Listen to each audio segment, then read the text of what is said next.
নমস্কার বন্ধুরা, চলে এসেছি মিনতি রান্নাঘর নিয়ে। দেখুন আজ আমি একটু ফ্রাইড রাইস বানাবো। শুকনো লঙ্কা, গোটা গরম মশলা, একটু কাজু নিয়ে আমি দেখুন সবজিটা দেখাচ্ছি। চিনি একটু 1 চামচ নিয়ে নিয়েছি, গাজর, বিনস, ক্যাপসিকাম, একটু কড়াইশুঁটি, এগুলো নিয়ে আমি দেখুন আপনাদের ভাতটা বানানো দেখাইনি।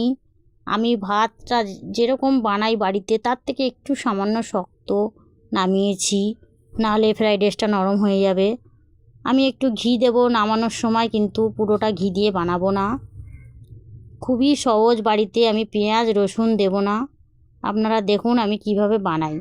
কড়াইয়ের মধ্যে সাদা তেল দিয়ে আমি কাজুটা ভেজে নেব হালকা করে। আমার কাছে কিশমিশ নেই, তাই আমি শুধু কাজুই দেব। কাজুটা নামিয়ে নেব ভেজে।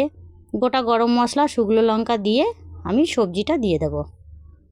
সবজিটা দিয়ে আমি হালকা করে নাড়বো, নেড়ে আমি লবণ দিয়ে দেব। তারপরে দেখুন লবণ দিয়ে তারপরে আমি হালকা করে নাড়বো। ঢাকা দেবেন না, গ্যাস কমিয়ে দেবেন, গ্যাস কমিয়ে ভাজবেন। ঢাকা দিলে কালার পাল্টিয়ে যাবে। তারপরে দেখুন আমি চিনি আর ভেজে রাখা কাজুটা দিয়ে দেব।